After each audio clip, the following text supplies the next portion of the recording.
Hi everyone, Danny Bader here, and welcome to another episode of Back to Life, our podcast where I interview people from all walks of life to hear their stories and the insight and wisdom they've gained on this wonderful journey called life.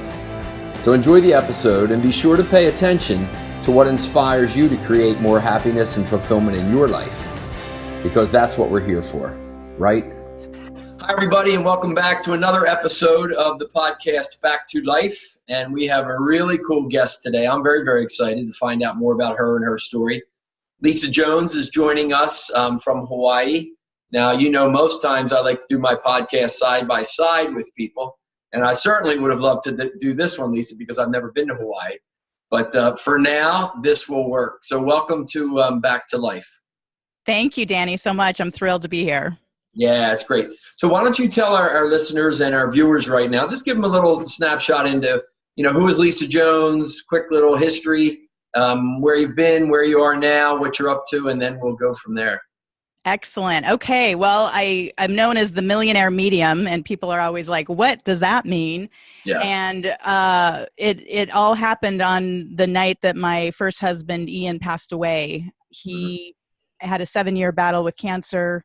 And on the night that he died, I actually had an out-of-body experience where I went to the other side, and I call it heaven is what I was in. And there were just amazing. It was an amazing scene of souls gathering together, and this announcement saying the Grand Mr. Ian Sharp is about to arrive, and just the anticipation of his arrival was palpable, and the unconditional love was beyond anything that I've ever felt in this world. Sure. And and the colors were so vivid and all of these things. And then all of a sudden this giant door started to open and everybody just turned and looked and started cheering. And at that moment there was a knock on the bedroom door. I was in my daughter's room sleeping. My brother-in-law said, "Oh my God, Lisa, wake up. Ian just took his last breath." And it was almost like a trap door, just delivered me back into my body, and I jumped out of bed. And I mean, Danny, I have never been happier in my entire life, which was not the reaction I thought I would have when my husband died. No, yeah. I don't even want to say, I can imagine, like most people would probably say that to you, but you know that I had a very similar experience. It wasn't the passing of my best friend passed in the accident that day, but I'll often say that I had that same feeling of love, peace, communion with God, I refer to it as. And it was almost like if I had a plug coming out of my body, somebody just put it right back into the outlet. And now Danny was back on this planet. Yeah, it was a wonderful experience. I think the world would be better if everybody got a little taste of that, huh? Right? Oh my goodness. It absolutely shattered all of my belief systems around my religion and the rules about living here. And really the primary concern became just how to be more love, on this planet. Right. And to share that. So then what happened is that next morning I had to go tell the children. They were sleeping at his mother's house nearby. And, all of a sudden he started talking to me and said, "Oh my God, Lisa, I love you, but it is so awesome over here." And that was confirmation to me that he was where I had seen him start to walk in, And where did Ian's voice come from you? Was it? It was the left side, and it was almost as though his breath was on my neck. I mean, it was that visceral and that clear to me. Right. And so that night, not only did I become a medium, you start hearing people from the other side, but also unbeknownst to me, I knew he was a corporate executive, but they had a $1 million life insurance policy on him, which I was unaware of. So I became a millionaire and a medium on the same night, February 22nd, 2004.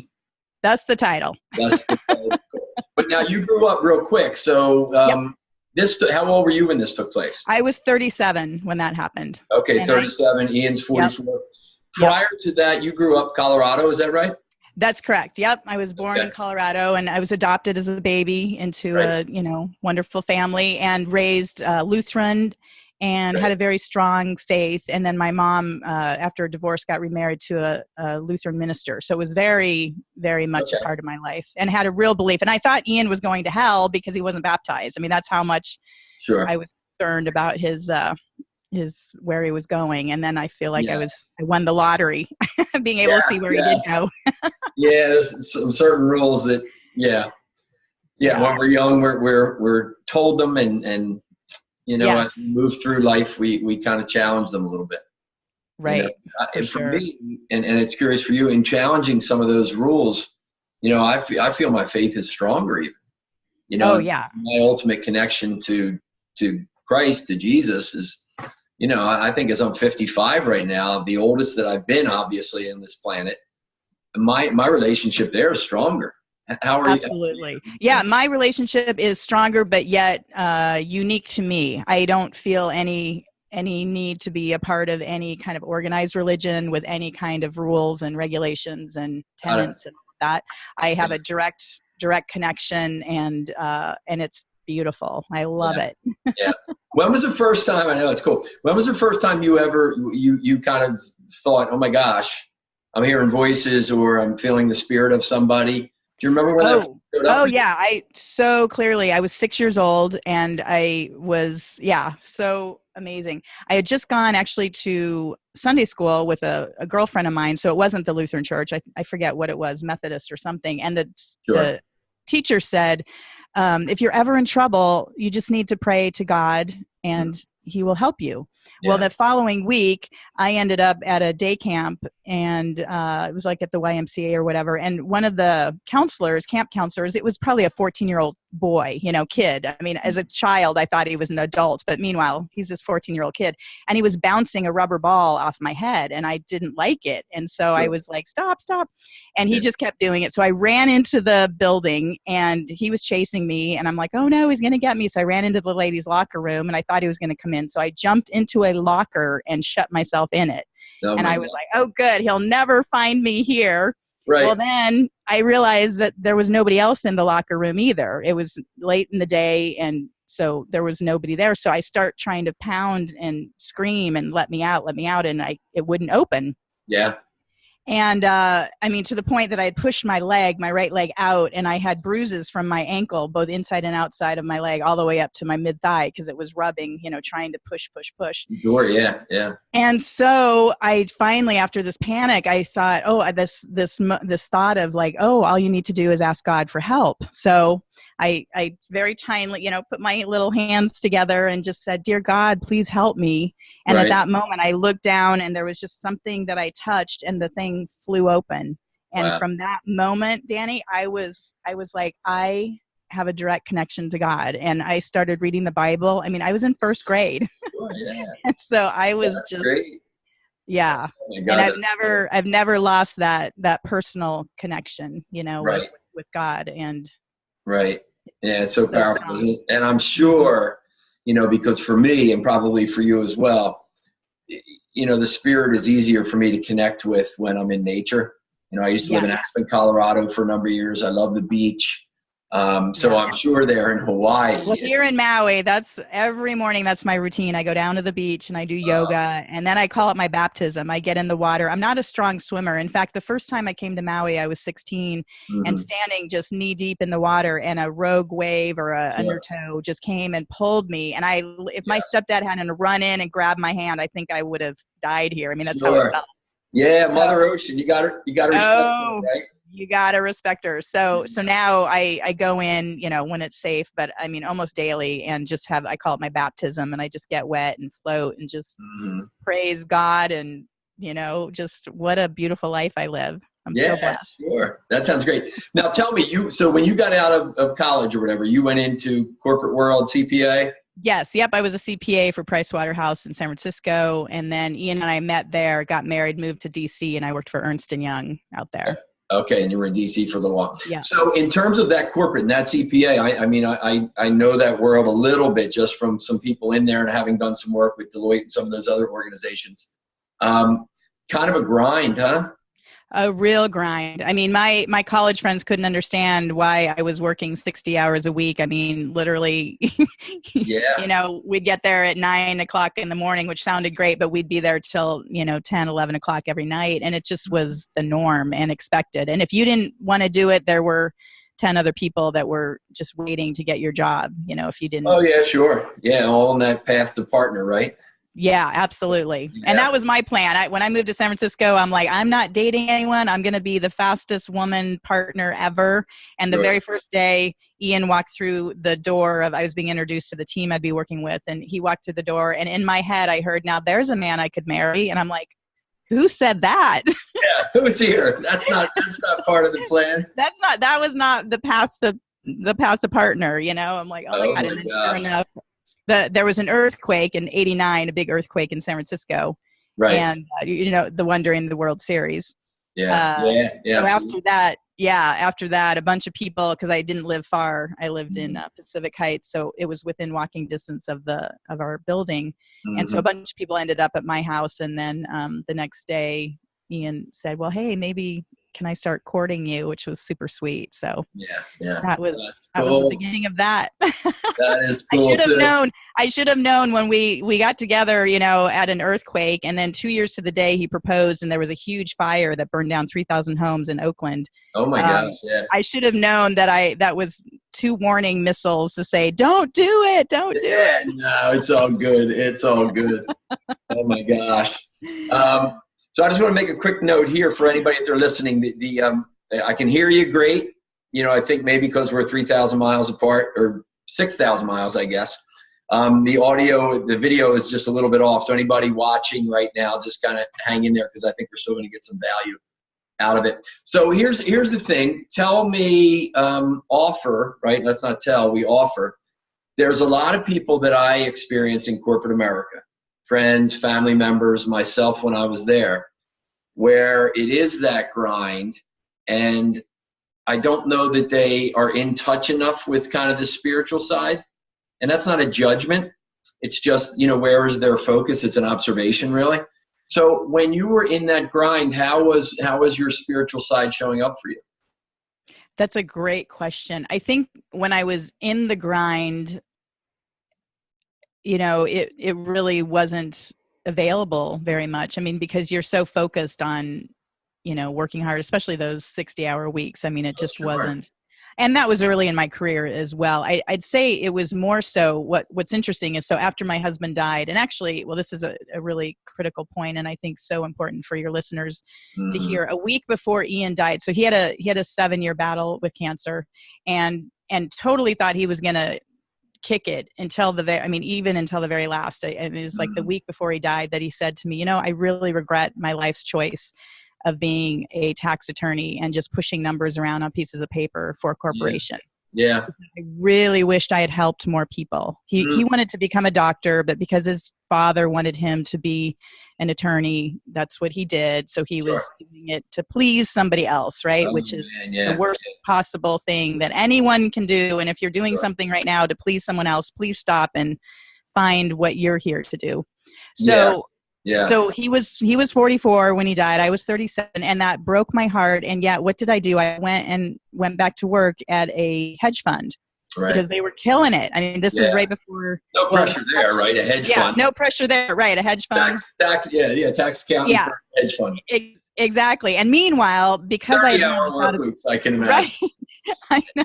Yeah. Meanwhile, because I'd had this out-of-body experience, all of these amazing things were happening to me spiritually and were really taking off. And so I went and got the job right at the same moment that I had just gotten my soul coaching certificate, because I'm like, oh, I'm going to go down the spiritual path. And then all of a sudden this great job showed up, and I'm like, oh no, I want to make money. I want to make, lots and lots of money. Sure. And, but while I was there, I kept getting messages from spirit, just like, you got to get out of here. They just kept ramping up the pressure, right? Like like you said, the work weeks just got worse. The environment got worse. That 2008, the crash happened, and they kept me on, but it kept getting worse. And then I finally said, okay, I'm gonna go do this work, because I was approaching my 44th birthday, and I remembered Ian's words, and I'm like, oh my God, I'm going to live longer than my husband had the opportunity to live, and I'm still pushing numbers around on pieces of paper. Right. And I couldn't. I didn't want to end my life. I didn't want to come to the end of my life and feel like, oh my God, I didn't help more people. Yeah, and I'll use it a lot in my, depending on what the talk is about. But the top five regrets of the dying, I'm sure you've seen that book. by Bronnie Yes. Ware, right? You know, and the Yes. number one regret is I wished I had lived a life of my dreams and not what somebody else expected for me, Yes. you know? And I Yeah. reflect on it as well, because I majored in accounting in college. I never practiced. In my soul, I knew this wasn't for me. And, you know, I just didn't pursue what I wanted to pursue later in life because, you know, we try to please people and, you know, the money thing comes into it. So it's really cool where you said to people, you know, if you're doing something that you don't love, find, right, what it is. And I Yes. can offer, I don't even, and I think I don't even, there's a great quote. I have it here in my office. My brother Paul gave it to me, my oldest one. George Bernard Shaw, life is not about finding yourself. It's about creating yourself. So Yes. really just create, you know, if anybody's listening, and I don't know that they'll go and quit their job today or tomorrow and say, hey, you know, that's it. I was listening to Lisa and Danny and I'm out of here. Some may, and that's okay. And it probably has nothing to do with us. They just heard it when they needed to hear it. It could have come from anybody. That's But right. yeah, also kind of for them, you know, take a look, because we know money's important, right? And a lot of people need that security, you know, but I would encourage people, you know, to consider if you know deep in your soul that this is not what you should be doing, then, you know, look for that transition. You know, it's Absolutely. not no income. I get that, because that can drive a whole lot of other Right. No, I agree. I don't think anyone should just go quit their job, but I think they should do some soul searching and figure out what they could do, what small step they could take every single day to start fulfilling their soul's mission, their soul's purpose. Yeah, I use that because I remember I got a sales job out of college, and I was making like $18,000 a year. I was making more than anybody, my college guys, and I had a white station wagon as a company car because I sold medical equipment. You know, so here I am at 22 years of age, single, and I have a white station wagon. I'm like, oh, this is big.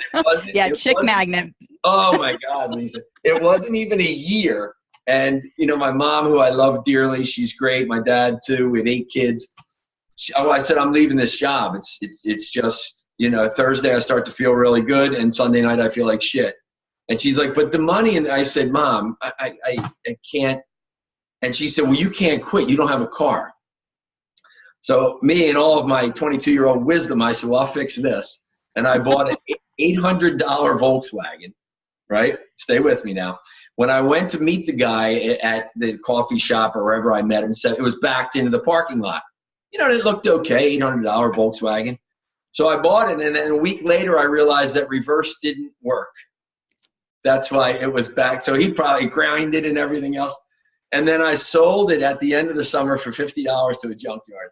And my beautiful mother, she didn't say I told you so, but she didn't have to at that point. Right. So yeah, but gosh, there's so many people like you say that, you know, have not had the courage, the direction, the spiritual intervention that you had, just to say, wait a minute, man, life is rolling here, and I got to figure something out, you know, create something out. Absolutely. Well, and I just wanted to finish up too on that story, because so it got worse and worse. Oh, no, but this is just such a great, just a reminder for people listening, you know, if they find themselves where things just keep ramping up and getting worse and more difficult, and you're getting that internal wisdom of like, yeah, I should do something else, but you just keep putting it off. So that's what I was doing at the hedge fund, because the money was so good, even though I was miserable. You know, I get home so late at night and just eat food and go to bed and wake up and do it again and again. So I finally said, okay, that's it. I'm done. I'm going to leave. And they begged me to stay because I was the tax person. And they're like, can you just stay through, you know, April 15th? We'll give you $10,000 to stay. And I'm like, okay, I'll stay. So I did that. Well, then I left and everything unfolded. Next thing I know, I was asked to be on stage and I channeled for 150 people. And then the next year, 500 people showed up. So my whole spiritual thing took off. Meanwhile, 6 months after I left, Annie, they were indicted through the whole, you know, I don't even know what was going on because I didn't have any part of it, but they were all interrogated by, you know, the feds. And I wasn't there. And so my guides were like, I mean, that's the thing. You don't know why they're telling you to leave or to move on. But if I had known that I might have been interrogated by the feds, like I would have been out of there way earlier, but I just putting it off, you know? So that's the thing. You don't always know why you're being told to move on or do something. So anyway, I thought that was a great story, and it just totally launched me into work that I do now. So right. Yeah, I'll offer to people like you, pay attention, right? that's So right. pay attention. Pay attention. Wow. So you Sure. kind of remind me of the character. I don't know if you read Back from Heaven's Front Porch, the first book that I wrote, but there's a woman in there, Samantha Jane Windermere, Sammy, and she goes to Moab, Utah to kind of get away because she's a managing director on Wall Street, right? Yeah, very So she right. has this moment of revelation where she's out partying one night till 5 a.m, drinking champagne and blah, blah, blah. And then she goes to Moab, and I won't tell the rest, but yeah, you're like Sammy. You just said, "Oh my God, it's not about the money anymore." Yeah. Well, absolutely, absolutely, and even and then it became even less about the money and less about because after my kids were raised and they went off to college, and then I had met my second husband, and we moved down to Hilton Head Island, which was absolutely gorgeous, beautiful, and we lived on a golf community, and all of our friends had yachts, and it was amazing. It was like, we were living the American dream. Sure. And meanwhile, I was dying on the inside, Danny, because my soul was like, this is not where you're supposed to be. Yeah. And because I had been being called to Hawaii because I would come here I love it here so much. And so unfortunately, both my husband and I came to the realization that, we've been together for 14 years, but we both have kind of gone separate ways. So I had to get in my car and drive across the country. And halfway across, I was crying. I was in Missouri, and I just said, God, oh my God, did I make the right decision? Like, I was just beside myself. Yeah. And I pull up behind this truck, and on the back of the truck, it was a big box truck. I look up and it says, the best choice, the right choice. Oh my gosh. Yeah. And I just started laughing because I'm like, oh my God, thank you for that sign. I mean, talk about signs. Yeah. I took a photo and now I actually have it on my bedside table. The right choice, the best choice. And it's for some potato chip company or something. I don't know, but it was exactly what I needed. That was for you, right? That was your message.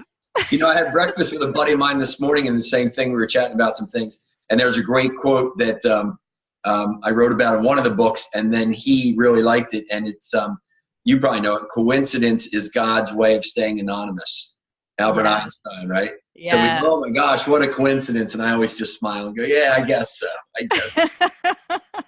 So then how with your Millionaire Medium, tell me a little bit about that then. So you left corporate and you said, okay, 150 people. Wow, this is cool. A lot of value for them, I'm sure.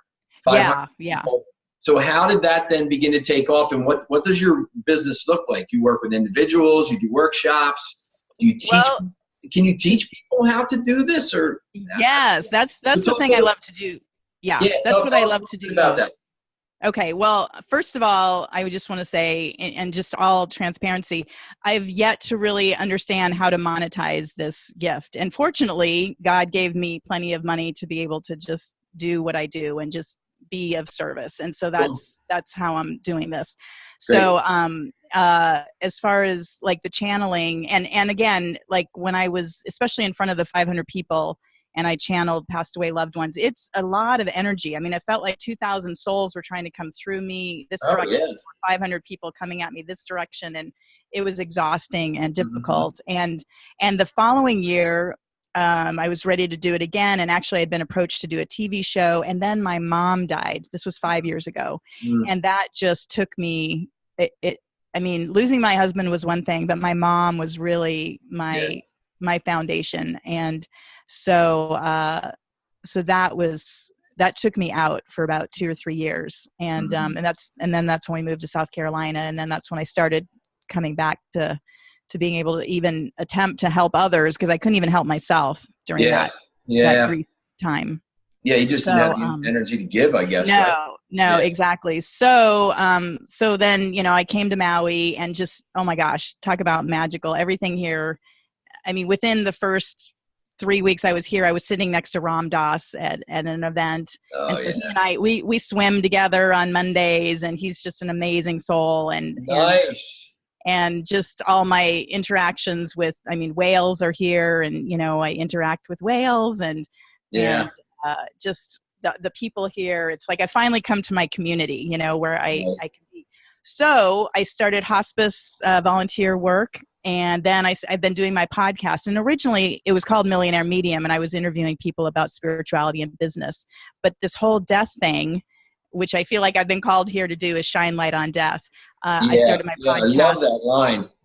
Yeah. I love that line. Yeah, tell us where that came from, shine light on death. Yeah, well, it was just one of those downloads I got that it's like, Lisa, you are here. Like, again, being a former corporate, it's like corporate to consciousness. You know, I'm here to help wake people up in corporate specifically. Because as your question originally started, like where in corporate people, they don't have a lot of time or, Right. connection because they're so walled in with what they're needing to do. Sure. But they said, because I'm a former corporate person, Right. I can communicate, I can connect with and understand, and people can, I'm not woo woo like with the turban and the the crystal ball, right? So Yeah, they don't valid, right? You've been there, you've done it. Right. Right. And in fact, because my husband worked for GE, so we'd be at these big parties, Jack Welch and all these big wigs and stuff. And people knew kind of what, this was with my second husband, but because we'd go to GE corporate things, they knew about my husband dying and that I was doing all this work. So they would corner me, with a cocktail in their hand. They're like, so my dad died and he appeared to me the next day and I don't know what to do with this. Right. Oh, I'm sure you can. We could talk for, I'll have you back. We can keep going here because I want to. But I'm sure you have stories like, I think my dad had money. Can you get him to tell me where it was? Totally. Yeah. No, all of this stuff. So that's anyway, crazy. It's just been, so the shining light on death.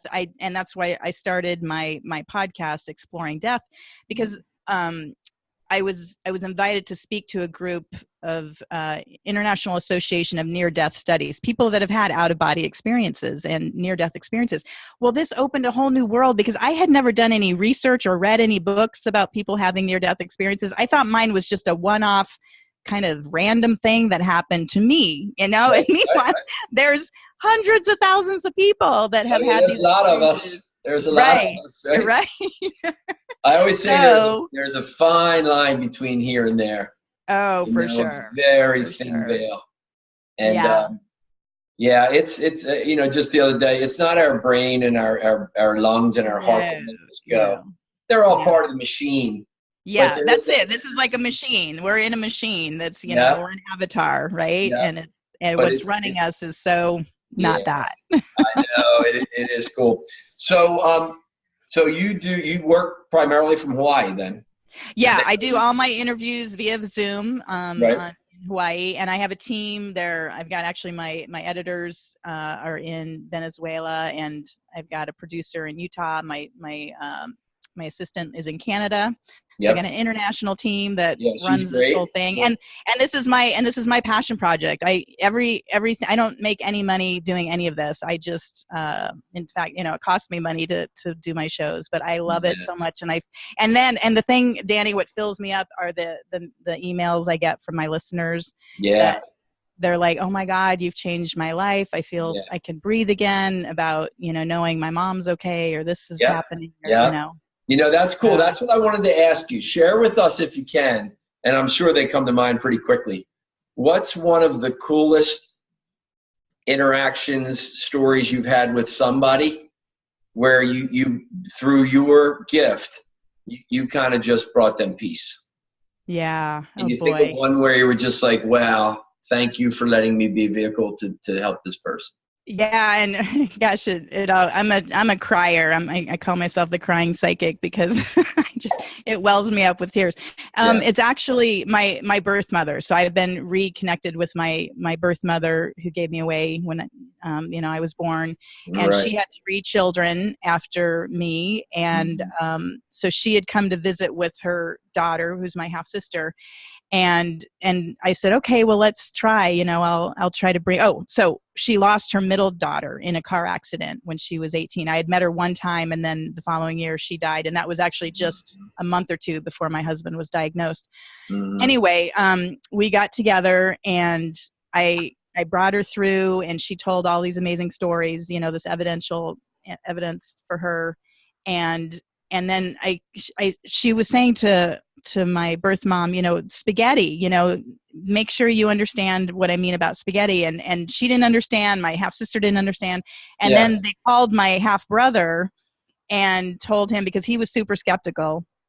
And he said, what do you mean spaghetti? Like, are you serious? And they're like, yeah. And he's like, yesterday when you guys were doing that reading, he was in Colorado with his family and he had a sudden craving for spaghetti, to the point that they went to a restaurant and they didn't serve it. And he made his family get up and go to another restaurant and find spaghetti. Oh my gosh. And so when that all happened, and Debbie, was just, my birth mom was just like, oh my God, like I know she's okay. And I can finally like breathe again, and to know that like there's, so anyway, so being able to share that with the woman who gave me birth, to be able to give her some peace about losing her other daughter was probably one of the most memorable moments I've experienced. I would say so. Yeah, I would say so. My gosh. So what would you, before we wrap up, and we'll certainly, you can give your website and all that information. Sure. Just, I went through your meditation today. Great. Meditation, it was really cool. I enjoyed it. So I will save that and I'll post that link out when we do. That would be great. Yeah, if you can post a link for that. Yeah, free meditation for people. But what would you offer to people, a couple of pieces of wisdom as they continue on this wonderful journey called life that ain't perfect, and that's okay. So what would you offer to them, both from the people in the corporate world or the job world that just kind of feel like, oh my gosh, I'm in a rut and I don't know what to do, and so that group, and then maybe the group of people that have lost somebody, that are still in that funk, that mourning, that severe pain of loss. So two pieces of wisdom: the people in corporate job and the people who have lost. Okay. Well, what I'd love to do is I share this.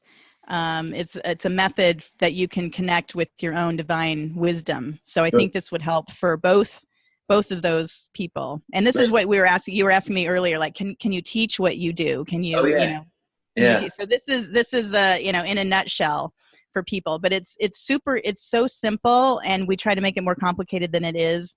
But it's as simple as these steps I'm going to share with you, which is called my PALS method, PALS. Okay. So the P is to prepare. So to find a place to sit down quietly with a pad of paper and a pencil. So that's just to prepare yourself. Turn off your cell phone and any electronics, right? Sure. And then at the top of the paper, you ask and you say, dear, and whatever, spirit, angels, God, universe, your passed away loved one, what would you like me to know? And you write that down on your piece of paper. Mm-hmm. And then the third one, PAL, is L for listen. And this is the discerning part that's difficult for people.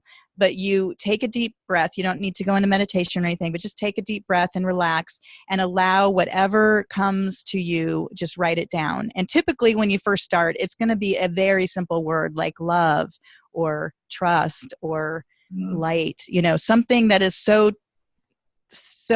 just like, you're like, yeah, I'm making this up, but it's not. And then you practice, because the more you practice, you'll feel the vibrational difference of what's coming through you, right, rather than your brain making it up. Sure. And this is what changed my life, Danny. This was the beginning. After my husband was diagnosed with cancer, someone told me about doing an angel reading, and I went, and I'm like, oh my God, I have to learn to do this for myself. And so these were the steps that I learned, and it completely opened the door to this other world where I could get information. And it was loving guidance and advice. It wasn't telling me what to do or predictive or anything like that. It was just that knowing that I was connected to spirit, and I had access to that love and guidance. Right. So again, so it's PALS. It's prepare, ask, listen, and then S is say thank you. Oh, say thank you. Okay. Yeah, because you always have to ask your angels and say thank you, because they're there standing by to help us, right? Yeah. But if we don't ask, thank you, right? Thank you. Yeah, they need a thank you. They need a thank you, and it keeps them coming back. That's cool. I really like that. Yeah, I like to think. I always say it's often in the absence of sound that we hear the most.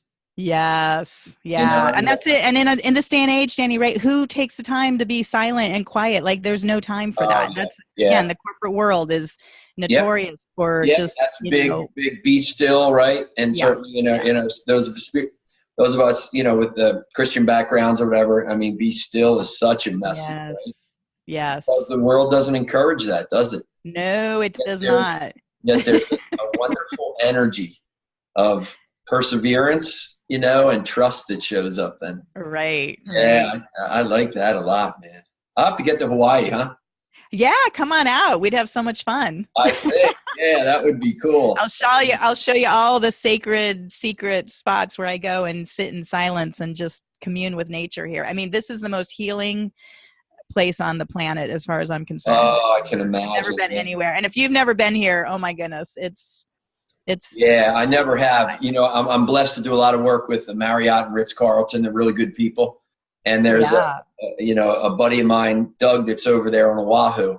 So we chat a little bit about getting me over there to work with his team. So for sure, I'll put some more energy on that. Maybe I'll have to send Doug a link to this one.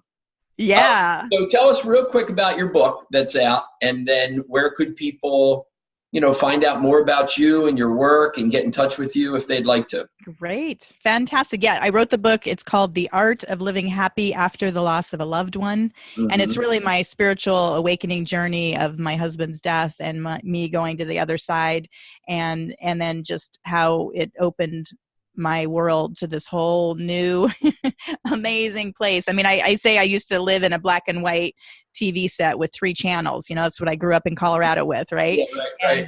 And now, like, after this experience, I now am in an IMAX 360, surround sound, high def. Oh, yes. Amazing. So, so that's what the book is. It takes you from before and then my whole journey, and it's mm-hmm. and people have really gotten a lot of peace if they've lost a loved one to read that. Okay, cool. That experience. So that's on Amazon and. Yep. Yeah. Anybody out there, that's dealing with loss, be a good book for them to pick up. Right. Absolutely. Great. And then, of course, my website, Millionaire Medium, it has all my podcasts, and that's really what I'm focusing primarily on right now is doing my podcast work. And people can reach out to me, Lisa@millionairemedium.com. I'd love to have any questions or comments. I'd love to answer those for people. That sounds great. Any YouTube videos out there? Oh yeah, I've got YouTube. I think it's on Exploring Death. Right. Yeah, I think it's Exploring Death YouTube. I'll have to. Yeah. I think my team sent you the links or something, but I've got all my interviews on there. So yeah, what would you say, Lisa, to somebody that meets you and comes up and they're healthy, but for some reason they I'm just so scared of dying. I'm just right. What would you? Well, I think to me, embracing death is the fastest way to improve your life. Yeah, right.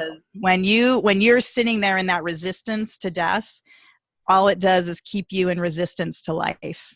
Yeah, and wow. The more, right? Oh my gosh, my whole body's got chills. And I always like to say death and life are the 2 opposite sides of the same coin. Sure. So if you're pushing away death and don't want to think about it and don't want to deal with it, then you're pushing away your life and you're not fully living because you're in that, it's like racing the car, but with your emergency brake on, you just can't get anywhere. Yeah. So I always say this, and we all play off of words, but for me, there's a difference between living and being alive. Yes. Right? For living, they'll say, "What do you mean?" I'll say, "Living is like when your body's working and you're going through the motions, But Mondays are little Tuesdays and Fridays, and tax time. Alive is just you're like, holy shit, man, this really is fabulous." That's right. And that's what I've gone from. I used to just be alive and now, or, just live, whichever one you said, living. Yeah. Some people. Oh my God. Like, I mean, I have to pinch myself every morning. I mean, I wake up, I have a view of the ocean. Jim Carrey just lives down the street from me. So that's really fun. Cool. That was another crazy thing. Oh my gosh. I had this premonition that I was going to interact with Jim Carrey. And then when I moved here, his house is literally 200 yards from where I live. I had no idea he even had a house on Maui. Yeah, he seems to have you met him yet? Yeah, I did. And it was, I was a cool guy. Oh, he's a total cool guy. We had a great Cool. conversation. Yeah, he's a great guy. And Yeah. so it was funny because I was literally sitting down here in my condo, and all of a sudden this voice just said, "Get down to the beach right now." And I'm like, "What?" And sure enough, I went down, and he was sitting right out in front of his place. So That's great.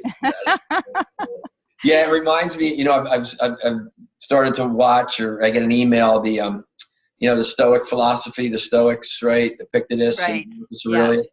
And I come back, the one quote he had, he said, you could leave life right now. Let that determine what you do, think, and say. And I think you just, I love that. If you're resisting death, you're resisting being alive. It's very powerful. That's right. Yes. That's yes. cool. Well, Awesome. I forget how we were connected, but I am so thankful that we were. Me too. I love it. Obviously, the universe had something in mind for us. So I think so. Yeah. The divine powers up there. But listen, I really enjoyed it, and I think it'll be really valuable for people. Your insight, and I trust that they'll kind of go check it out. And I will keep you on my radar. Should I get over there to the islands? Absolutely. Thanks, Danny, so much. I appreciated your time. My pleasure. Please take care. Thanks a lot. Thank you for tuning in to another episode of Back to Life. Our conversation sure got me thinking about some things that I need to pay attention to in my life, and I trust the same occurred for you as well. So until next time, each day when you come back to life, be sure to always be inspired.